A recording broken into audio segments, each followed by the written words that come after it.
cortitas, ¿sí? Tiene inspiraciones muy cortitas. Recording is on. Entonces, el dolor aumenta, por eso cuando una persona tiene dolor hay que tratar de inmediatamente administrar un analgésico, porque el dolor es algo que puede alterar la frecuencia respiratoria, ¿sí? Y por ende altera la oxigenación. El aumento de la temperatura también, ustedes saben que una persona que tiene taquipnea, ¿sí? Hay un aumento de la frecuencia respiratoria, más allá de que también el aumento de temperatura provoca taquicardia. El estiramiento del esfínter del ano también, y ahora les explico un caso que es real. La irritación de las vías aéreas, por ejemplo, algún perfume, algún químico también. La presión sanguínea, ustedes saben que el hipertenso también cambia toda su inspiración, por lo que puede provocar también alguna mala oxigenación. Y el aumento del frío también las personas suelen inspirar, hacer inspiraciones cortitas, lo que también altera la oxigenación. En el tema del estiramiento del esfínter del ano se da porque ustedes saben que los nervios que inervan al sistema respiratorio, dentro de los pares craneales está el paracraneal número 10, el nervio vago que inerva, así como el nervio frénico que sale del plexo braquial y de ambos lados, o sea, sale de la cervical de ambos lados y inerva, o sea, de ambos lados del cuello, inerva el diafragma. ¿Lo recuerdan? El nervio frénico y el par craneal número 10 son los que inervan el sistema, en este caso el diafragma, el sistema respiratorio. ¿Lo recuerdan o no? No. Y la protuberancia, recuerden que hay 3 zonas de la protuberancia a nivel cerebral, que es la que regula el sistema respiratorio. Se encuentra en la protuberancia, ¿lo recuerdan? Tienen que repasarlo, chicos. Hay 3 zonas que uno regula la inspiración, la expiración, y hay otro que regula o sea, la parte forzada. No sé si lo recuerdan. No. Bueno, esto está a nivel de protuberancia. ¿Recuerdan la protuberancia, el bulbo raquídeo? ¿Recuerdan? No. Sí, profesor. Sí, sí, sí. Entonces, con respecto al estiramiento del esfínter del ano, el par craneal número 10 se dice como también llega hasta parte a inervar parte del de la gastrointestinal, o sea, del sistema gastrointestinal, más allá de que el sistema gastrointestinal en general se maneja por sistema autónomo, que es simpático y parasimpático, que es uno de los 3 que integra el sistema nervioso periférico. Recuerdan que son 3: sistema autónomo, simpático y parasimpático, sistema somático, que es el que prevé los cambios de temperatura, etcétera, y el sistema entérico, que es específicamente para la parte gastrointestinal. Entonces, todo lo que es gastrointestinal, además del sistema entérico, se maneja por sistema autónomo, que es simpático y parasimpático. Entonces, relaja, contrae. Pero están conectados por el par craneal número 10. Entonces, en general, por ejemplo, cuando una persona está muy constipada y suele hacer mucha fuerza para poder ir de cuerpo, lo que puede ocurrir es que como a su vez está esforzando el paracraneal número 10, puede tener un paro cardiorrespiratorio. ¿Por qué? Porque está el paracraneal número 10 se ve afectado y, o sea, deja de inervar el diafragma y puede provocar un paro cardiorrespiratorio. Este es el caso de la forma más que todo el mundo sabe, que murió Elvis Presley. Elvis Presley sufría de constipación severa, además tenía un EPOC a nivel del sistema respiratorio, o sea que ya había una patología adyacente de forma respiratoria, y estando en el baño haciendo fuerza para ir de cuerpo, hizo tanta fuerza que tuvo un paro cardiorrespiratorio porque afectó el par craneal número 10, el nervio vago. No es el único caso. Hay un montón de pacientes que los encontrás muertos en el baño por esta situación. No sé si lo sabían. No. No, profesor. Bueno, a veces, a nosotros en los arcos nos pasó una vez también un paciente que lo encontramos muerto en el baño y era porque también estaba constipado y esto provocó una alteración, obviamente, nerviosa y afectación del par craneal número 10 y provocó un paro cardiorrespiratorio, ¿sí? Porque obviamente que al esforzar tanto el par craneal número 10 por reflejo se paró el diafragma. Bueno, esto pasa. Entonces, pruebas diagnósticas para evaluar la parte respiratoria, la radiografía de tórax, la angiografía pulmonar para ver toda la que se hace a través de, en estudio hemodinámico, a través de la introducción de una, o sea, de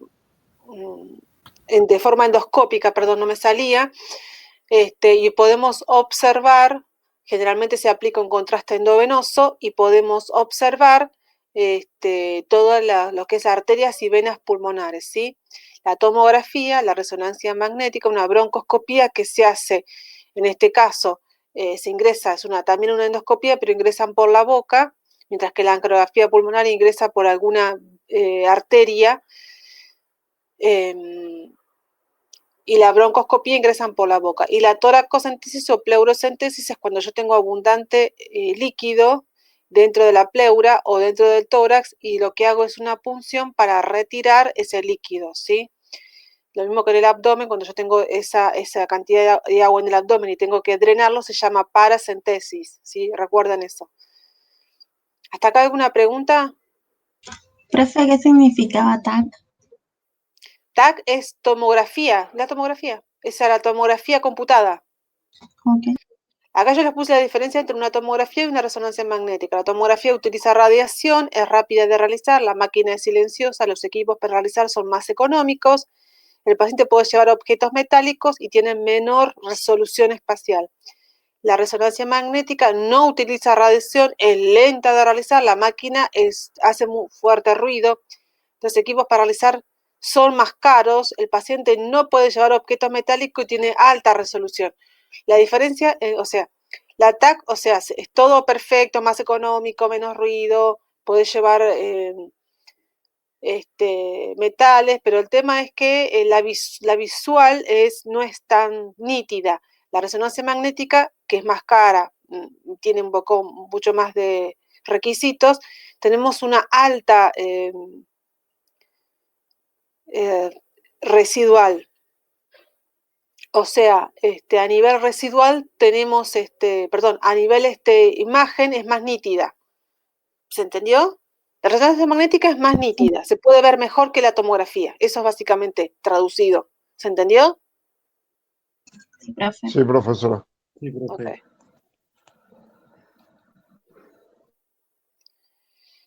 Bueno, después las pruebas que tenemos son la prueba de Sput, el cultivo de faringe, la prueba de Mantoux, la espirometría, que es la que vimos al comienzo. ¿Se acuerdan esta imagen que se toma a través del espirómetro? Es esto, lo que mide, es el registro. Y gases, arterias y venosa, saturación de oxígeno y por supuesto, como ya les dije, evaluando cómo están los gases en sangre, cómo está, no solamente cómo está el oxígeno y el dióxido de carbono, sino recuerden la acidosis y alcalosis también se busca, ¿sí? ¿Lo recuerdan? Bueno, eso fue repaso de anatomía y fisiología. Las principales patologías,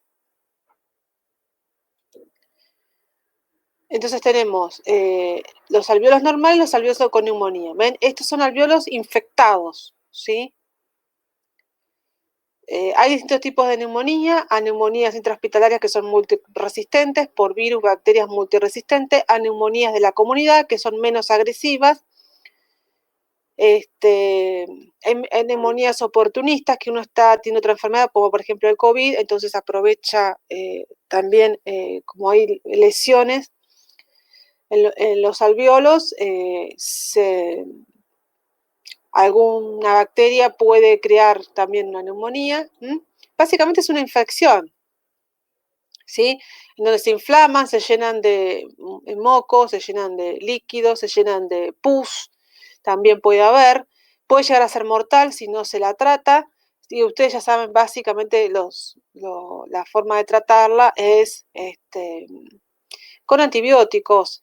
También se pueden requerir para broncodilatar y mejorar la compliance pulmonar. Puede aplicarse corticoides para desinflamar. Puede, por supuesto, nebulizaciones para broncodilatar con salbutamol, ipratropio, budesonide, ceretide, entre otros, ¿no? Todos estos betamiméticos, o PAF, como ustedes quieren llamarlo, pero son betamiméticos, suelen aumentar o dar un aumento de la frecuencia cardíaca. El único que no da aumento de la frecuencia cardíaca, el único que no da es el ipratropio. Lo que es el salbutamol da aumento de la frecuencia cardíaca, lo mismo que el budesonide, que son los más usados, ¿no? Después tienen el ceretide, que también.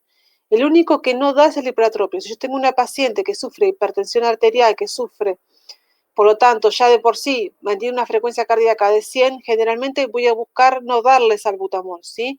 O si tiene una insuficiencia cardíaca congestiva, por ejemplo. ¿Por qué? Porque aumenta la frecuencia cardíaca. Después recuerden que todos los pacientes que utilizan PAF deben realizarse enjuagues bucales con colutorios. ¿Por qué? Porque todos estos tipos de PAF o nebulizaciones suelen crear, en la boca en general tenemos un hongo llamado cándida. Entonces suele generar una infección por cándida bucal. Entonces siempre toda persona que tiene un PAF se le da un colutorio para que, o sea, disminuir los residuos de la cándida. Ya lo vimos a esto, ¿recuerdan cuando vimos que vimos infección por cándida? Y cuando ya está instalada la infección bucal, se le hace un preparado magistral que es con el micostatín, ya se lo había dicho, micostatín, lidocaína, Benadryl, y falta uno, y Milanta. ¿Se acuerdan que se los di a esto ya? No sé si lo recuerdan. Sí, profesora. Bueno, así que todo el que tiene PAF tiene que tener un colutorio. Cuando se instala hay que darle el preparado magistral para eliminar toda la infección. Son las bocas tipos verdosas o blancuzcas que se pueden observar. Entonces, como les dije, las neumonías pueden ser adquiridas de la comunidad, que son menos agresivas, o las hospitalarias, que son obviamente las más agresivas y tienen mayor mortalidad, ¿sí? Virus, bacterias, hongo, todas pueden causar neumonía, ¿sí? Signos y síntomas como una gripe común, la fiebre, porque hay una infección obviamente, una frecuencia respiratoria aumentada, hay un quejido en el pecho como asmático al respirar, que esto se llama crepitantes, ¿sí? Crepitantes, porque puede haber agua, hay mucosidad, ¿sí? En el caso de que haya mucosidad, generalmente se lo reconoce como roncus. ¿Recuerdan de primer año? Crepitantes, es porque hay crepitantes, generalmente, en el caso de crepitantes, porque hay cierre de alveolos. Hay un cierre de alveolos o alveolos tapados, entonces suele hacer ese tipo de ruido tipo chiflido. En el caso de que haya mucosidad, roncus, ¿sí? Eso sí lo recuerdan. Y los exámenes, como dijimos, la radiografía de tórax, la pulsometría, oximetría, la prueba serológica, el hemograma completo con recuentos diferencial de leucocitos, porque todo esto que buscamos es la infección, ¿sí? A ver si hay leucocitos altos para ver si hay una infección.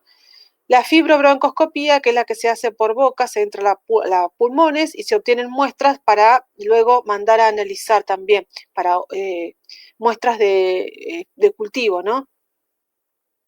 Tratamiento médico alternativo y quirúrgico, obviamente que son antibióticos como ya les dije, broncodilatadores como ya les dije, otros medicamentos, por supuesto, acá faltan los corticoides, pero se dan en el caso de una inflamación masiva, como por ejemplo ahora en el COVID, el tratamiento es corticoides porque hay una inflamación masiva. Y como hace coágulo, se da también heparina. Hidratación, reposo, analgésicos y antitérmicos, oxigenoterapia, broncoscopía y fisioterapia torácica, o sea, kinesiología. Cuidados de enfermería, esto es importante. Por supuesto, realizar la aspiración de secreciones retenidas en los bronquios, ¿sí? Que puede ser si hay una tráquea, una traqueostomía, se hace a través de la tráquea mediante una sonda corta. No sé si esto ya lo vieron, lo tendrían que haber visto el año pasado en este taller. En prácticas profesionalizantes. ¿Lo vieron? ¿La aspiración? No. ¿Vieron o no, chicos? No, profesora. Ah, bueno. En el caso del tema de la aspiración es que lo que hace es, la mucosidad tapa todo lo que es las vías aéreas superiores. Hay dos formas de aspirar. Una es a través de, o sea, hay tres en realidad, pero una se hace con una sonda larga, que es el procedimiento, eso se los tendría que dar en un video. Se inserta guantes comunes, porque la parte superior no es estéril, hay mucosidad. Entonces se pone guantes comunes, se toma una sonda que se conecta al aspirador, que puede ser un aspirador central o puede ser un aspirador personal, es una maquinita que aspira con botellas, donde se va a introducir lo que uno aspira, o puede ser central, que tienes una aspiración central, pero tiene también hay que hacer toda una conexión con una botella, con lo que es el receptal, para poder a realizar la aspiración. Entonces, la aspiración. Entonces, lo que se realiza, se toma una sonda corta y se introduce por la nariz, y a medida que se ingresa, y luego se activa la aspiración y se aspira cuando se retira, se va retirando, ¿sí? En este caso, luego, una vez de realizada una aspiración, hay que dejar, como la oxigenación disminuye, hay que dejar que el paciente oxigene de vuelta. Luego se realiza una segunda aspiración, todo a través de una fosa nasal y la otra. También puede hacerse a través de la boca. Por ejemplo, hay pacientes que están en cuidados paliativos que generalmente ya no coordinan la glotis, por lo que hay lo que se llaman lagos, retienen saliva. Entonces, en ese caso, se hace a través de la boca, se ingresa por la boca hacia toda la garganta y se aspira. También se pueden retirar mucosidad. Y la tercera es a través de la traqueostomía, que es por sonda corta. A veces las traqueostomías traen circuito cerrado de aspiración, que hay que introducirlo directamente porque ya está todo armado y está en aspiración continua, cerrada. Entonces se abre, parece que estoy hablando en chino, si no se los muestro. Se abre la aspiración, se ingresa, y cuando se va retirando se realiza la aspiración. Se deja que el paciente respire y se vuelve a realizar. Si tiene circuito cerrado. Si tiene circuito abierto, se busca una sonda cortita para no lesionar, porque la sonda larga puede lesionar. Se introduce, o sea, se conecta al respirador central, a la aspiración central, y se introduce la sonda por la traqueostomía, y cuando se retira se va aspirando, ¿sí? Luego se deja que el paciente respire para que oxigene y se vuelve a aspirar. Después eso les voy a conseguir un video académico, ¿sí? Para que lo vean. Lo de la aspiración. Es fácil, no se preocupen. Así que bueno, realizar aspiraciones según la necesidad que tenga el paciente. Hay algunos pacientes que tienen muchas secreciones, por lo que hay que realizar aspiraciones más seguidas que otros. En general, los que necesitan aspiraciones son en general los adultos mayores o los niños, porque en general las personas comunes suelen, a través de la tos, eliminar perfectamente los esputos, ¿sí? Fomentar la ingesta de líquidos, ya que la hidratación adecuada adelgaza el moco y sirve como expectorante eficaz. Estimular al paciente a que tosa para ayudar a eliminar las secreciones, porque, como les comentaba, a través de la tos colabora mucho a eliminar las secreciones. Y utilizar percusión de la pared torácica y drenaje postural para movilizar las secreciones. Esto lo hace kinesio, lo que ustedes hacen con las manitos cerradas, ¿viste? No sé si alguna vez que tiene niños, con la palma cerrada va haciendo golpecitos en la espalda, y esto colabora en la movilización de la mucosidad. Si una bronconeumonía, bueno, básicamente lo mismo, es una infección de inicio violento y repentino, una inflamación en los bronquios, ¿sí? que provoca trastornos respiratorios, ¿sí? Hay distintos tipos de neumonía dependiendo del virus y bacterias, ¿sí? La bronconeumonía estafilocócica, que ustedes saben que son los estafilococos, la hipostásica, que ustedes saben que aquellos pacientes que están en cama prolongada, forma prolongada, también, lo que no tienen, digamos, que no pueden deambular, que no se levantan, que no, también puede provocar la estreptococcus, porque también es otro tipo de bacterias. La aspiración, ustedes saben que es por generalmente a veces algunos ancianos mayores tienen un problema en lo que es la coordinación deglutoria, por lo tanto parte de los alimentos pasa a los pulmones y eso se llama broncoaspiración, ¿sí?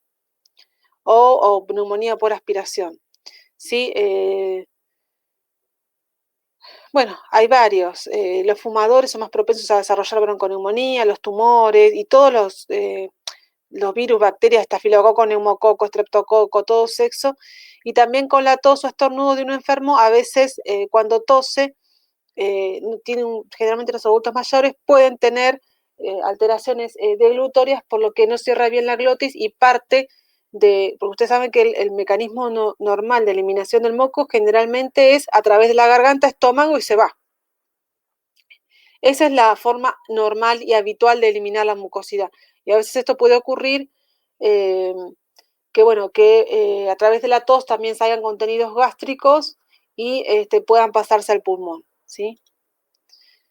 Signos y síntomas, como ya les dije, lo mismo, fiebre, la respiración o disnea, de forma agitada, o sea, digamos una taquipnea, para ser más claro, escalofríos, taquicardia, respiración bronquial, la respiración cortita, digamos, tos con esputo purulento y sanguinolento y dolor torácico intenso, ¿sí?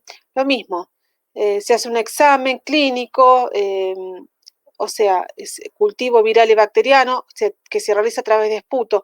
Puede de dos formas, o se le da el frasco de urocultivo para el que el paciente solo escupa, y luego eso se rotula y se manda a analizar, o en el caso de que el paciente no esté lúcido, lo que se hace es una aspiración, y mediante aspiración, eso ya viene preparado, es un frasco de urocultivo que viene conectado a unas sondas de aspiración. Entonces, cuando aspira, el contenido directamente pasa al frasco del esputo y eso es lo que se manda a analizar, ¿sí? También, por supuesto, análisis de sangre para evaluar leucocitos, etcétera, hemocultivos, etcétera. Bueno, como ya les dijimos, antibiótico, alimentación fraccionada en pequeñas cantidades. Estos pacientes, como ya les dije, suelen tener disnea, o sea, dificultad respiratoria, y cuando uno tiene dificultad respiratoria lo que menos haces es comer, ¿sí? Porque además el comer te provoca más agitación, te provoca más disnea, te cansa. Entonces, generalmente lo que se hace es, se le da fracciones, o sea, se le da de comer poquito en varios momentos del día, o sea, se fracciona la comida, en vez de ser 4 comidas, pueden ser hasta 8, o sea que cada 2 horas o cada hora se le da para que pueda comer en pequeñas cantidades, en el caso de un adulto mayor, directamente una sonda nasogástrica con alimentación, ¿sí? Administración de suero, porque dijimos lo importante que es la hidratación, especialmente en los niños, ¿no? Y los adultos mayores, la oxigenoterapia, antibióticos y broncodilatadores. Cuidado de enfermería, realizar oxigenoterapia, nebulización, como ya les dije, fomentar los líquidos, la administración de terapias, antibióticos y analgésicos, abrigar al paciente brindándole calor para restaurar el flujo de la sangre en el caso de que no tenga fiebre, ¿no? Esta es otra patología ya bien conocida por ustedes, que es el EPOC, que es la enfermedad pulmonar obstructiva. El EPOC en general está formado por dos tipos de enfermedades. El EPOC agrupa dos.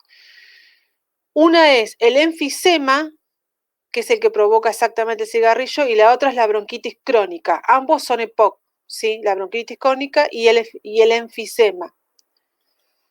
La más conocida es el enfisema porque es la que se provoca por el cigarrillo. Entonces, la enfermedad pulmonar obstructiva, conocida con la sigla EPOC, consiste en la obstrucción persistente de las vías respiratorias. Hay dos, lo que le decía, bueno, la bronquitis crónica y el enfisema. No sabía que estaba después. Causas: el tabaquismo, la exposición a ciertos gases, emanaciones del sitio de trabajo, por ejemplo, aquellos trabajos como por ejemplo los trabajos de albañiles que todo el tiempo están con tóxicos. Antiguamente a muchas casas se construían con asbesto. El asbesto era terrible porque inclusive provocaba cáncer de pulmón, ¿sí? Los que hacen los asfaltos, ¿vieron los asfaltos? Los gases que emanan de los asfaltos. Exposición a cantidades considerables de contaminación a humo indirecto del cigarrillo también, o sea, los que son fumadores pasivos. Uso frecuente de gas para cocinar sin la ventilación apropiada también. Las garrafas también. O sea, porque hay un aumento de dióxido de carbono todo el tiempo en la habitación. Aquellos grupos que dan calor, las tufas, etcétera, que no tienen buena ventilación. Signos y síntomas: muchas infecciones respiratorias, dificultad respiratoria, disnea, dificultad para tomar aire, sibilancia, fatiga y tos sin flema. Perdón, acá yo me confundí, lo corrijo. Los crepitantes es cuando tenemos líquido en los pulmones y la sibilancia es cuando tenemos el famoso silbido. Ahí yo me confundí. ¿Está? Roncus es cuando tenemos moco. Crepitantes es cuando tenemos líquido. Sibilancia es cuando tenemos cerrado los bronquios bronquiolos, ya sea por obstrucción, por ejemplo, en el caso de que tengamos una mucosidad, por ejemplo. Y el estridor es cuando tenemos obstruida la vía aérea superior, en este caso la garganta, generalmente los niños. ¿Hasta acá me siguen o se perdieron en algo? Estamos en camino, profe. Vamos bien, profesora. Bien, bueno. Tos con o sin síntomas. Bueno, lo mismo diagnóstico, ustedes ya saben. Generalmente se usa el estetoscopio para auscultar, que esto ya lo saben cuando realizan la inspección. Ustedes saben que utilizan la inspección ocular, la auscultación, la palpación, la percusión, la olfacción. Entonces, en este caso, cuando tenemos la auscultación, evaluamos el ingreso y salida de aire. Por ejemplo, los análisis de sangre, radiografías, tomografías, esto ya lo vimos. Tratamiento médico alternativo quirúrgico: no hay ninguna cura para el EPOC, ustedes lo saben. Sin embargo, hay muchas medidas que se pueden tomar para aliviar los síntomas e impedir que la enfermedad empeore. Medicamentos usados: inhaladores broncodilatadores, esteroides inhalados para reducir la inflamación pulmonar. Algunas veces se usan antiinflamatorios. En general se usan antiinflamatorios, corticoides, para ser básicamente. Dentro de los esteroides, también utilizamos opioides. A veces en las personas que suelen estar, digamos, con un EPOC muy avanzado, se les suele dar bolos pequeños de morfina, porque esto ayuda mucho con toda la parte de, digamos, relaja todo el sistema nervioso central, porque también se provoca toda una alteración central de la disnea. Entonces esto también provoca como una relajación y colabora, ¿sí? El cuidado de enfermería: brindarle mucho líquido al paciente, proporcionar antitusivos, o sea, para la tos, administrar expectorantes y antihistamínicos, o sea, antihistamínicos tipo Benadryl, por ejemplo, para que esto que hace no aumenta, no hace histaminas, para que esto lleve a una inflamación mayor. Fomentar la ingesta de líquidos, como ya dijimos, administrar descongestivos nasales para destapar la nariz, enfisema pulmonar. Bueno, básicamente es esto, acá está saludable y acá está todo. En realidad el saco está colapsado, con moco excesivo, tapado, y muchos de esos alvéolos están muertos porque a veces obviamente no están activos, están dañados, ¿sí? El enfisema pulmonar es una enfermedad que produce el agrandamiento de los alvéolos pulmonares de forma permanente, dañándolos de tal manera que se obstruyen para dificultar y disminuir lo que yo les decía recién. ¿Sí? El enfisema pulmonar es el que generalmente, recuerdan que el EPOC son dos: enfisema y bronquitis. El enfisema es el que se da por cigarrillos, ¿sí? Hay distintos tipos, ¿sí? El centro lobulillar, básicamente depende de las áreas. Hay 4 tipos de enfisemas, porque son las áreas que daña de los alvéolos, y está el centro lobulillar, está el panacinar, ¿sí? El paraceptal, yo se los pongo, pero irregular, solo para que sepan que depende de la parte alveolar que se dañe, es el tipo de enfisema que va a ser, ¿sí? Básicamente. Bueno, esto es un dato. La causa más común, como les dije, es el cigarrillo, el contraer bronquitis crónica que debilita el funcionamiento de los pulmones y el sistema respiratorio. La contaminación ambiental también, porque a veces no es consumo de cigarrillos, sino que, como les dije, aquellos trabajos en los que tienen mucha inhalación, como por ejemplo albañil, otro es los que hacen los asfaltos. La déficit de alfa, una tripticina ATT, que esto se da, bueno, son distintos tipos de contaminación, ¿sí? La contaminación intradomiciliaria, el humo, la leña, como yo les dije, los gases que emanan, las estufas, lo que no hay una buena ventilación en las casas. Signos y síntomas: dificultad para respirar, taquipnea, piel azul o cianosis, tos crónica y persistente que se niega a pasar por largos periodos. Lo mismo, radiografía, tomografía, pruebas de laboratorio, pruebas de función pulmonar, que la prueba de función pulmonar, recuerden que es la espirometría. Tratamiento: dejar de fumar, broncodilatadores, agentes anticolinérgicos. Los agentes anticolinérgicos son aquellos, ¿recuerdan fármaco o no recuerdan fármaco? Repasaron fármaco, recuerdan que tienen que repasar fármaco, porque supuestamente todo esto ya está dado en fármaco. ¿Recuerdan o no?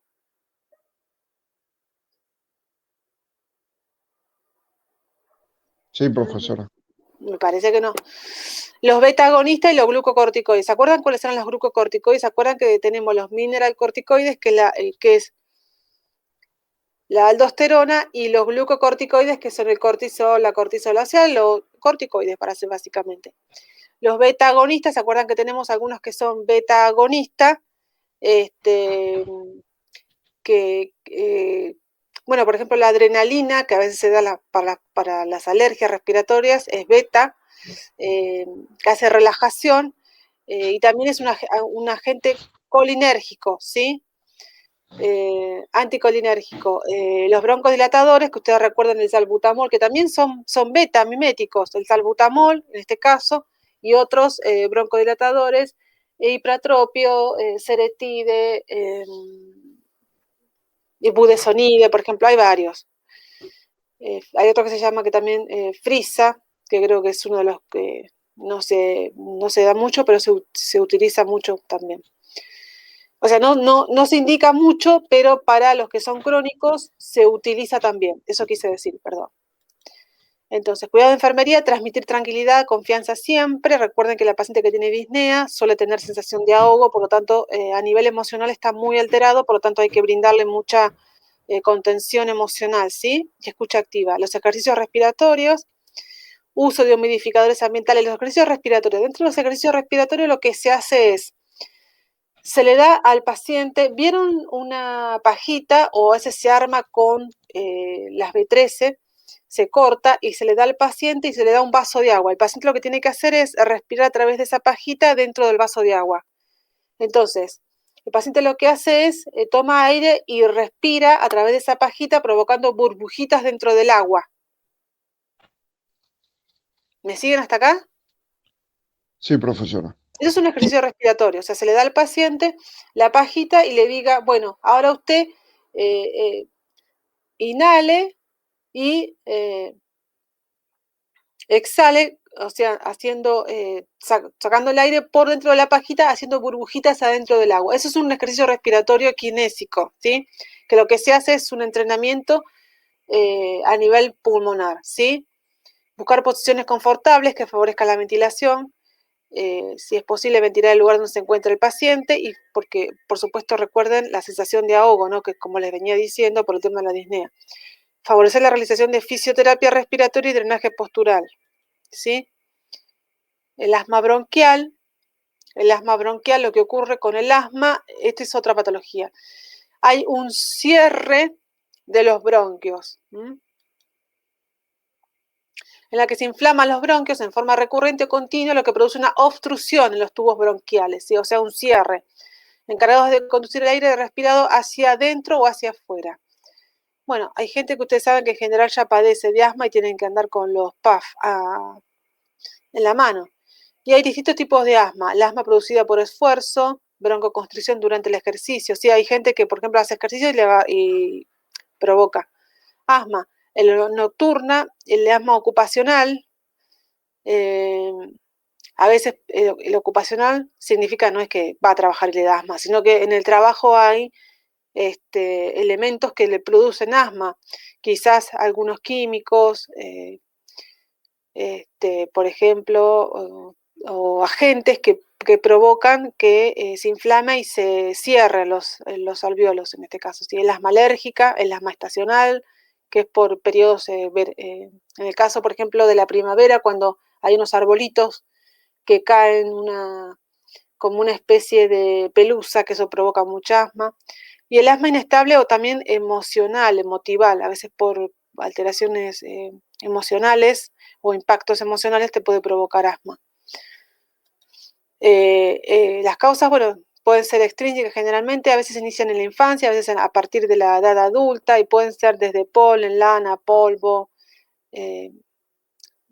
innumerable cantidad de intrínsecas que puede ser también por cuestiones,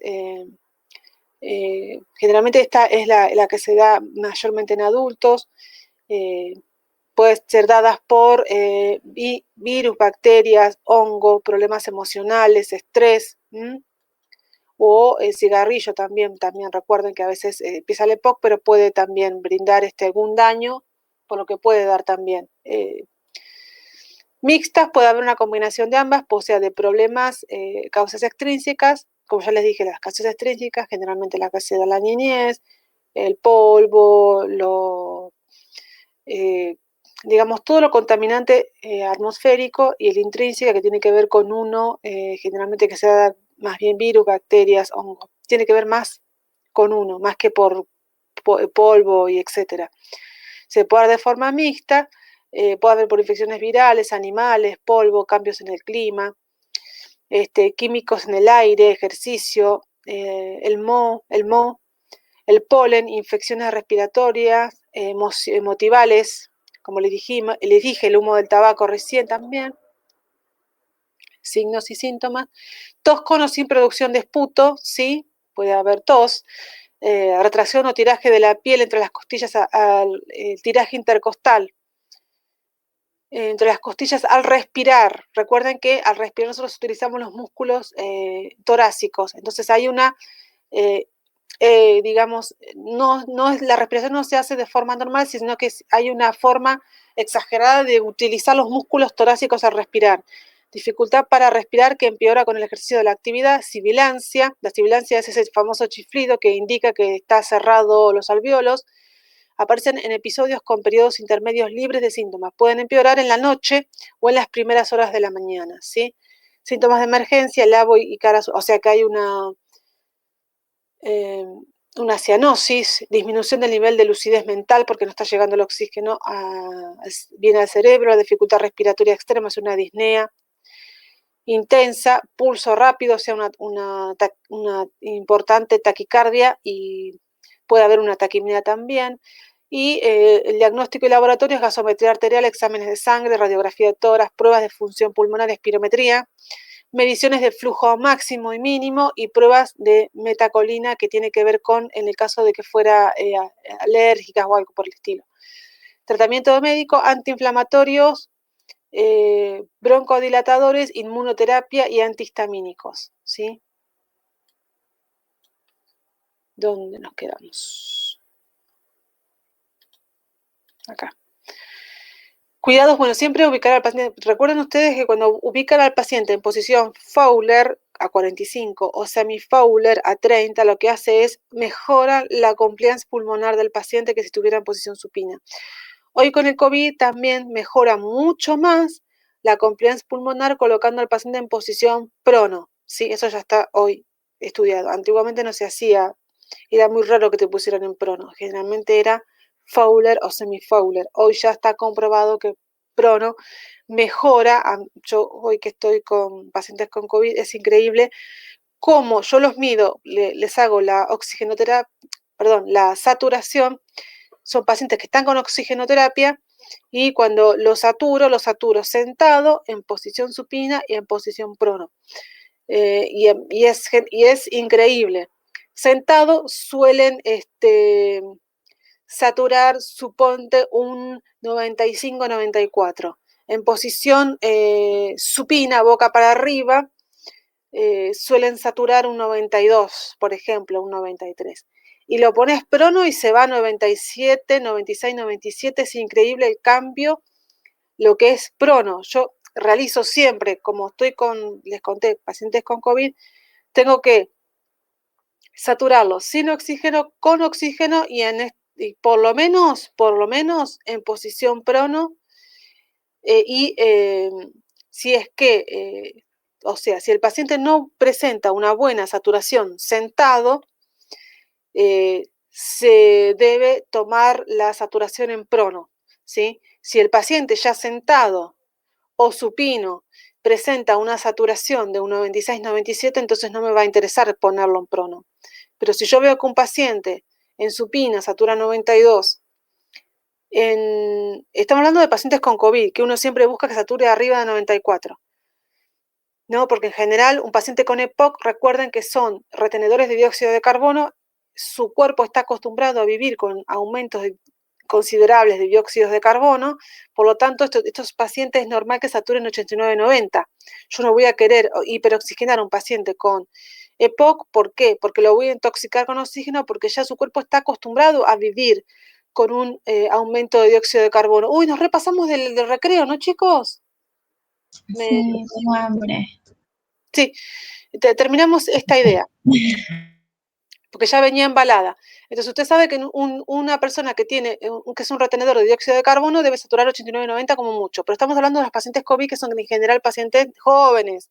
Entonces, si yo lo saturo, tengo una saturación del paciente de 90, ya 92, y tiene 27 años, y no es fumador, o si fuera fumador no importa, a esa edad todavía está bien su parte pulmonar, entonces yo voy a buscar que sature más, porque el tipo tiene 6, 8 litros de oxígeno, y con 6, 8 litros de oxígeno no vas a estar saturando 92. Mínimo tenés que estar saturando 96, 97, 96, 97. Entonces, en ese caso, si yo entro a mi paciente con COVID, lo veo que está sentado o boca arriba y lo veo que tiene una saturación menor, entonces le digo, bueno, siéntese, si está supino, le digo siéntese, lo saturo. Y si veo que no aumenta, porque si yo sentado veo que aumenta, listo, lo dejo en posición Fowler o semi-Fowler. Ahora, si yo veo que la oxigenación no aumentó mucho, nada, le pido que se ponga prono y se quede prono. Nosotros tenemos pacientes con COVID que están horas pronados, pero horas y horas, solamente salen de la pronación para comer. Inclusive no los dejamos ir al baño, si son chicos de 18, 20 y pico, les dejamos cerca el orinal y el brocal, que haga pis y tiren el brocal ahí al lado de la cama y no se levante para nada, que esté pronado, solamente le damos permiso para levantarse en el caso de que tenga que comer. Si no, vive pronado prácticamente casi las 24 horas. Este tipo de pacientes, por supuesto, ¿por qué? Porque sentados oxigenan muy mal y son muy jóvenes y supino ni hablar, es peor todavía. Entonces, dependiendo de cuando yo entro a ver a mi paciente, evalúo si lo tengo que pronar o no, ¿sí? Y bueno, pasamos a trauma, después seguimos con trauma de tórax y nosotros tendremos supuestamente que volverme, era de 8:30, bueno, les saqué 10 minutos, volvemos a las 10, ¿sí? Les doy los 10 minutos, a las 10 volvemos, ¿sí?